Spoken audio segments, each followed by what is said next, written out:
Fala, meus amigos do oitavo ano, bem-vindos aqui ao canal do Cablan. E nessa videoaula vamos dar uma explicação aí, vou dar uma ajuda para vocês resolverem aí a AP do segundo bimestre, certo? Mandar um salve aí pro professor Alberto Reiser. Grande abraço aí, professor Alberto Reiser. Tamo junto.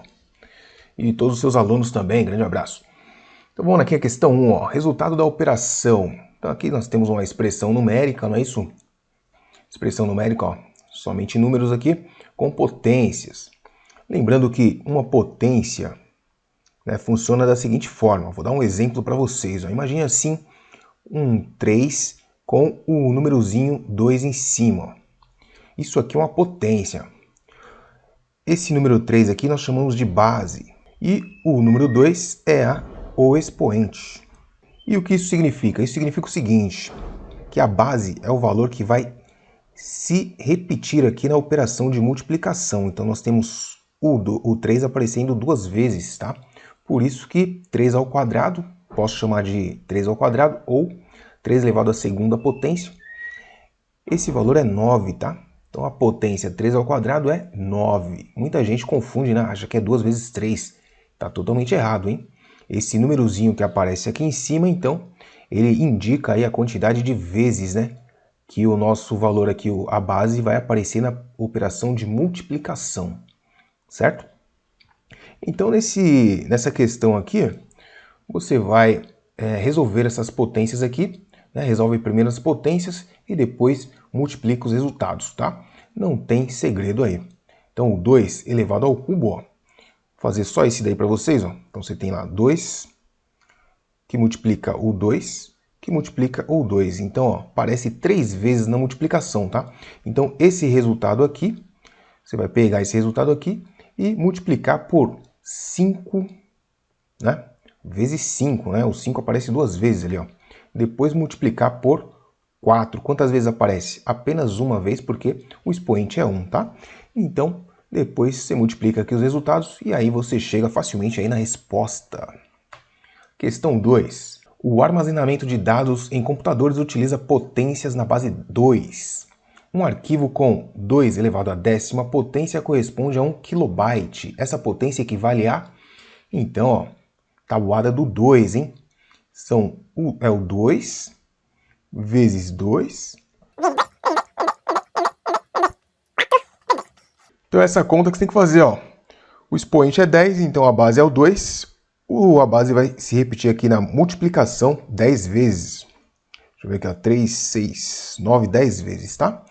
O jeito mais fácil é multiplicando mesmo. E aí você chega aí facilmente no resultado. Aí tabuadinha do 2, certo? Muito fácil, né? Comenta aí se você achou fácil. Bento aprendeu que há frações que geram dízimas periódicas. Ao observar a fração 52 dividido por 900, 52 900 avos, né? Bento calculou corretamente que a dízima periódica é... Tem uma dica para vocês, ó. O denominador 9 sempre vai gerar dízima, tá? Então o denominador 9 sempre vai gerar dízima. O que acontece? Deixa eu mostrar um exemplo para vocês. Ó. Nós temos aqui, ó, 3 nonos, tá? Esse exemplo aqui é uma fração equivalente a 1/3, por quê? Porque você pode dividir em cima e embaixo por 3, tá? Então são frações equivalentes. E o resultado dessa fração aí é a dízima periódica 0,333 e assim por diante. Ok? Então, ó, 9, um algarismo na dízima, tá? Aqui é só o 3 que se repete. Quando nós temos 3 dividido por 90, o que vai acontecer? A nossa vírgula, né? Nossa dízima vai estar aqui, ó, uma casa para trás, tá? Uma casa para trás. Então aí continua a mesma dízima, só que a vírgula aqui, ó, deslocou para frente uma casa, tá? Então 0, uma casa para frente, tá? Antes da vírgula, antes da dízima aqui, ó. Nesse caso aqui nós temos 2 zeros, não é isso? Então vamos ver o que acontece quando tem 2 zeros, ó. 3 por 900. O que vai acontecer com a nossa vírgula? 2 casas, 2 zeros, 2 casas para frente, e aí nós temos a nossa dízima periódica, tá? Então, como aqui o número é 52, nós temos 2 algarismos, essas regras aqui vai permanecer, tá? Você vai fazer então 52 dividido por 9, né, para você descobrir qual é a dízima. E depois, ó, deslocar a vírgula 2 casas para frente porque tem 2 zeros ali, ok? Fazendo aqui essa conta aqui, você já elimina algumas das respostas, tá? Já elimina aqui 2 respostas já. E sabendo que você tem que deslocar a vírgula 2 casas, você já elimina uma terceira aí também, ficando apenas com uma possível, não é isso? Então é isso que eu posso falar para vocês. Essa questão aqui, se você não pegou direito, né, o assunto dízima periódica não é tão simples, né, como as outras, mas é possível você fazer com certeza. Questão 4. Pamela, ao dividir dois números inteiros positivos, obteve a dízima periódica 125,555555. A fração geratriz dessa dízima pode ser identificada corretamente como? Então, ó, que eu acabei de falar para vocês, ó. O que gera dízima? O que gera dízima? O algarismo 9, tá? O 9 gera dízima, ok? E se você tem mais de um 9, você vai perceber o seguinte, que nesse caso você tem o quê? É uma dízima composta, que não é o caso aqui, ó, uma dízima pura, simples, né? Uma dízima pura. Então, tranquilamente dá pra gente fazer essa conta aí. Então, ó, como eu falei na questão 3, aqui, ó, o nosso período, né? O número que está se repetindo aqui é o 5, tá? Ou seja, tem apenas um algarismo. Então, embaixo do número só vai ter um único 9, porque, né, a nossa dízima aqui é uma dízima simples, né? Período simples aqui, ó, só tem o algarismo 5 se repetindo, tá? Quando você tem um monte de 9 assim, aí quer dizer outras coisas, tá? Questão 5. Sendo a área de um retângulo fixado em 36 centímetros quadrados, observa-se na tabela a seguir algumas possibilidades de medidas para o comprimento e sua respectiva largura. Então daqui, ó, é um retângulo, né? Lembrando que área de retângulo é largura vezes o comprimento, ou base vezes a altura, tanto faz. Tem-se que, neste caso, a sentença algébrica que relaciona o comprimento C em centímetros com a largura é... Então, ó, veja que o comprimento ele é maior que a largura, né? Quantas vezes? Né? Nós temos que ver aqui, ó, uma equação, uma sentença, né, que relaciona o comprimento com a largura. Então, se você lembrar lá que a área do retângulo, não é isso? É base vezes altura, ou seja, comprimento vezes largura, e que essa área é 36, você isola uma dessas letras aqui e vai obter aí a relação que ele quer, né? Como é comprimento pela largura, você isola aqui o comprimento, né? A largura está multiplicando, você passa a largura para o outro lado, dividindo e acabou. Dos gráficos abaixo, o que representa grandezas diretamente proporcionais é, bom, diretamente proporcionais, tá? Ou seja, uma grandeza y, tá? Ela é do tipo kx, onde k é a constante de proporcionalidade. Então podemos escrever assim, ó, que y dividido por x é igual a k. Então isso aqui expressa duas grandezas diretamente proporcionais. Então veja o que ocorre quando x é igual a zero. Imagina que para o x igual a zero, o que vai acontecer com o valor do y? Com isso você vai perceber que o gráfico de duas grandezas diretamente proporcionais vai ter obrigatoriamente um ponto aí muito específico, que é o ponto 0 para x, 0 para y, tá? Com isso você matou a questão, já era. Questão 7. Uma árvore de 2,5 metros de altura em uma certa hora do dia faz uma sombra de 3 metros. Sabendo-se que a sombra da árvore é proporcional ao seu tamanho, então uma outra árvore de 7 metros próxima da primeira, nesse mesmo instante, terá uma sombra de... Então vamos fazer o seguinte, ó. A árvore tem 2,5 metros. Vamos desenhar aqui uma árvore e cuja altura é 2,5 metros, ok? E a sua sombra é de 3 metros. Olha a sombra da árvore aqui, ó. 3 metros, ok? Beleza. A outra árvore, que está próxima a essa daqui, tem uma altura aí de 7 metros, tá? Então aqui, ó, 7 metros é a altura. E sua sombra terá uma distância, né, um comprimento, chamado de comprimento X, tá? Então essa daqui é 3 metros, essa daqui é X metros. Então você vai ter aqui uma relação, tá? Elas são proporcionais. São grandezas aqui proporcionais, ó. Então 2,5 está para 7, assim como o 3 está para X, tá? Essa é a proporção que nós temos aí. Ou se você preferir, você pode encontrar uma relação entre a altura da árvore e a sombra. É uma possibilidade. Mas é uma relação aqui, ó. Você pega aqui, ó, a altura da pequena, certo? Está para a altura da grande, assim como a sombra da pequena está para a sombra da grande, tá? Então, seu dever aí é isolar aqui o x e encontrar o valor, tá? Também você pode perceber o seguinte, ó, que qual a relação que tem aqui entre essas duas alturas aqui, ó, né? Qual a relação? Quantas vezes esse daqui é maior que esse daqui? Então, isso daí é a constante de proporcionalidade, tá certo? Se você encontrar aqui a constante de proporcionalidade, você vai encontrar o x aqui sem fazer muito esforço. Não vai dar exata, né? Não vai ser exato aqui, essa conta não vai ser exata, tá? Mas com esse valor aqui você é capaz de encontrar ali o valor aproximado. Questão 8. Para produzir 500 metros de um cabo telefônico, 6 operários levam 12 dias de trabalho regular. A quantidade de dias necessários de trabalho regular para produzir a mesma quantidade de cabo com 9 operários é de... Então você tem aqui o seguinte, ó, 500 metros de cabo, 6 operários, 12 dias. Isso aqui é chamada de regra de 3 composta. Então vamos fazer o seguinte, vamos montar a regra de 3 compostas, ó. Aqui eu vou falar de o comprimento do cabo, certo? Aqui eu vou colocar os operários e aqui eu vou colocar os dias, tá? O tempo em dias, tá?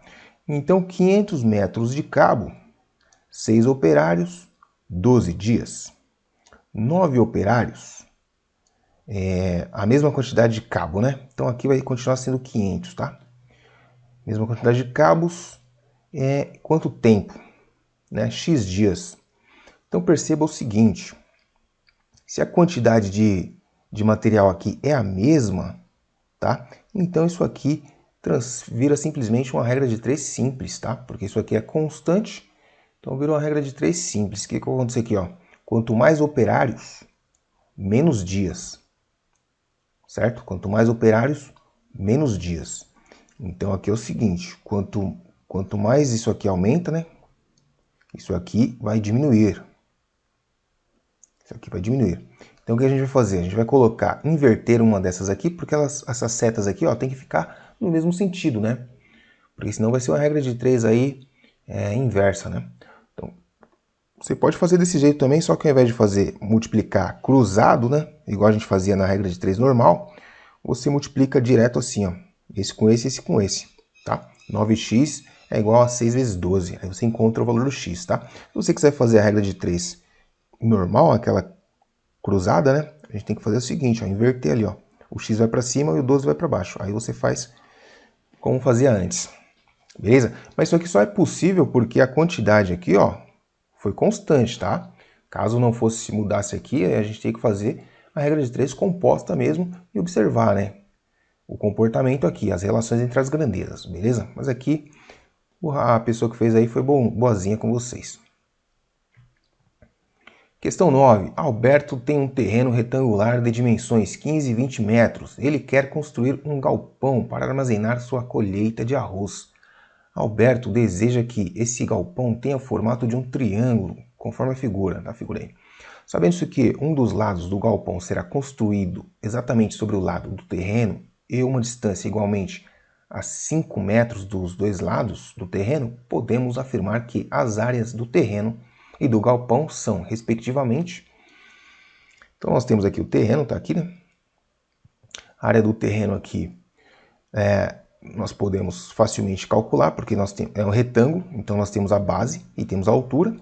Então você consegue calcular a área do terreno, tá? Aqui vai dar exatamente 2 vezes 300, não é isso? Então você já elimina alguma coisa aqui, ó. Fica só entre duas ali, né? Que você tem a área do terreno e a área do galpão. Ah! Nessa ordem, ó, a resposta você vai encontrar áreas do terreno e do galpão, nessa ordem. Então, depois vem a área do terreno, vem depois, tá? Então, calculou a área do terreno, acabou, não precisa nem calcular a área como é que chama aqui? Do galpão. Mas, vamos calcular a área do galpão. Ó. Se ela em cima é 20, vamos ver se dá para fazer alguma coisa aqui, ó. Isso aqui é um trapézio, né? Então, nós temos dois trapézios, tá? Por quê? Porque aqui está no meio, ó. Tá bem no meio, certo? Então, aqui é 10, aqui também é 10. Então, nós temos dois trapézios, ó. Base maior, base menor, base maior, base menor. Então, como você já sabe a área do terreno, você desconta aqui, ó, esses dois trapézios e o que sobrou é a área do galpão. Muito fácil, né? Lembrando que a área do trapézio é igual a soma das bases, né? Base maior mais a base menor, né? Semissoma das bases, dividido por 2 vezes a altura. Uma metalúrgica deverá produzir uma peça em chapa de aço, conforme o desenho abaixo. A área da peça é... Então aqui você tem que calcular, né? Essas áreas aqui, ó, você calcula essa área aqui, que é um retângulo, base vezes altura, bem de boas.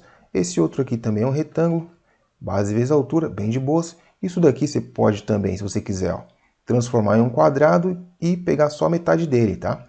Ou, se você for um cara ligeiro e já conhece aí a área do triângulo, né, base vezes altura sobre 2, acabou. Lembrando que aqui, ó, tá a medida ali, ó, 2, né? Então a base aqui é 2 e a altura aqui também é 2, né? 2 por 2. Muito de boa isso daí. Questão 11. Eita, nós. Gráfico. Númerozinhos pequenos. Mas vamos lá. A população do Brasil por grupo etário vem se modificando ao longo dos anos. Abaixo tem-se uma tabela com as estimativas para... Aqui acho que era para 2000 alguma coisa, viu? Que eu colei aqui em cima do ano aqui. Mas vamos lá. Acho que é para 2020, né? 2020 aqui, ó. Para 2020. Qual que é a pergunta? Deve ser o gráfico que melhor... Cadê? É o gráfico que representa a tabela, tá?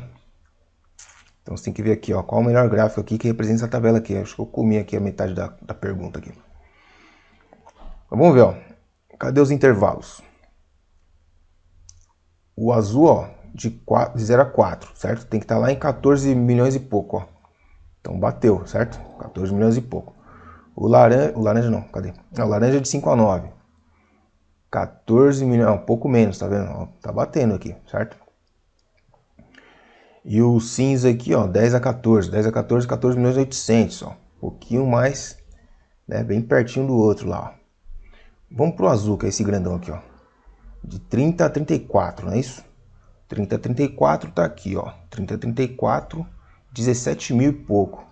E tá aqui exatamente, 17 mil e pouco. Bom, então, já viu, né? Você vai fazer a mesma coisa com os outros aqui e ver se bate, certo? Por exemplo, aqui, ó, esse daqui, o grupo etário, de 0 a 5. Aqui de 5 a 10. Fica difícil aqui para ver, exatamente a faixa, né? Entendeu? Tá de 5 em 5. E aqui tá de 4, né? 0 a 4. De 5 a 9, certo? Então, ó, a escala tá diferente. Aqui tem, beleza, as escalas, ó, mas como é que você vai conseguir ler isso daqui? E outra, tá uma linha contínua, né? Isso aqui não é contínuo, é discreto, né? Esses números aqui, ó, as pessoas não dá para você dividir a pessoa fracionar uma pessoa, não é isso? Então, por isso que eu tô falando, são números inteiros aqui, ó, números inteiros, não dá para ser uma linha contínua, né? Pô, já falei demais, já. Questão 12. Um clube fez uma pesquisa entre seus 1.500 associados para determinar os esportes que eram mais praticados. Então tá aí, ó, um monte de tabela aí, legal. Observando os gráficos 3D acima, o que é mais adequado para representar o conjunto de dados da tabela em relação à porcentagem de pessoas que praticam determinado esporte é o D, que é 20%. 20% é o que? Vôlei, tá certo.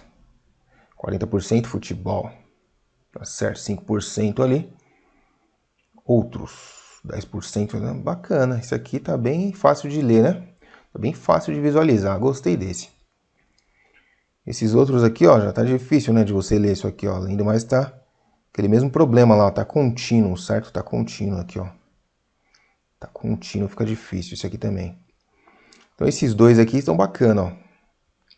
De barras e o de setores, qual o melhor?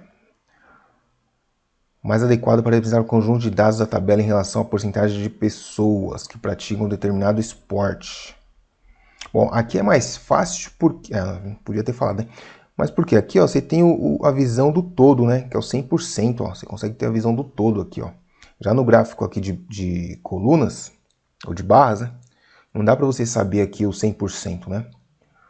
Entendeu? Você não tem aqui uma visão do total. Você não consegue ver visualmente aqui, você não consegue ver a relação, a referência aqui do total. Mas os dois, na minha opinião aqui, os dois estão bem representados aqui.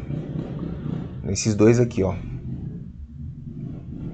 Certo? Deixa eu ver aqui. Futebol, 40%. Vôlei, 20%. Basquete, 15%. Corrida, 10%. Esse outro aqui, natação. Bom, parece aqui, ó, se a gente for olhar bem aqui, né, dá pra ver um pouquinho de diferença aqui, ó, quando na verdade eles têm o mesmo valor, né? Os dois é 10%, né? Então por isso que esse aqui ficou um pouco estranho. Mas é isso. Marcos escreveu em seu caderno a sequência de lá. Ele mostrou esses números para sua amiga Mariana e pediu para ela descobrir os dois próximos números. Os números corretos que Mariana encontrou foram. Então é só continuar aqui, né? Você vê aqui. Tá aumentando ou tá diminuindo?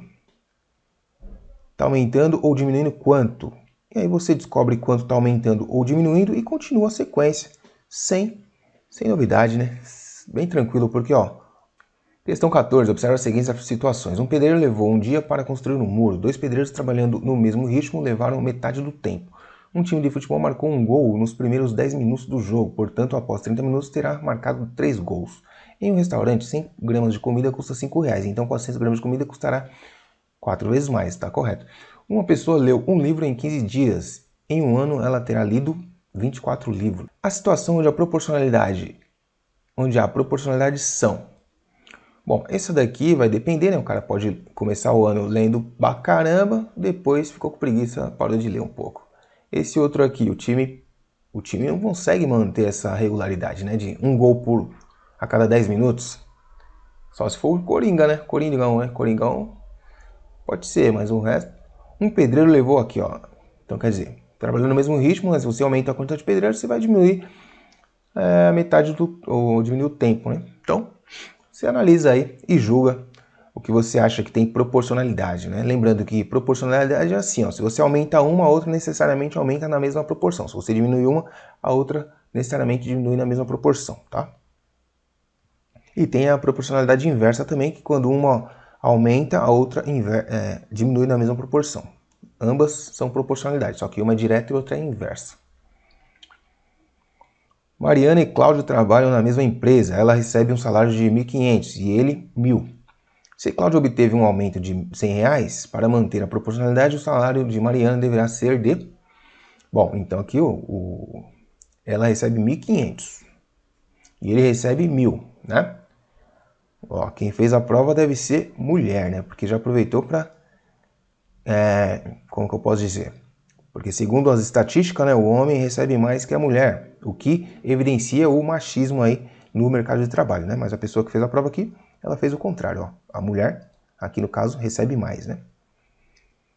Só que o Cláudio teve um aumento de R$100, tá? Então R$100 equivale a quanto dos 1.000 que ele recebia? É só você descobrir quantos por cento, né? Ou que parte do todo representa R$100, né? R$100 representa quanto de R$1.000? E aí você pega essa proporção e aplica os 1.500, tá? Beleza? Não posso falar mais do que isso, porque não sei. Acho que já deu, né? Para perceber o que tem que fazer aqui. R$1.000, aumentou R$100, aumentou quantos? Quantos por cento, né? Se você quiser trabalhar com porcentagem, não precisa também. Se quiser trabalhar com fração também pode. Você que sabe. Se você tiver segurança com porcentagem, mete a porcentagem aqui, ó. R$100 é quantos por cento de R$1.000?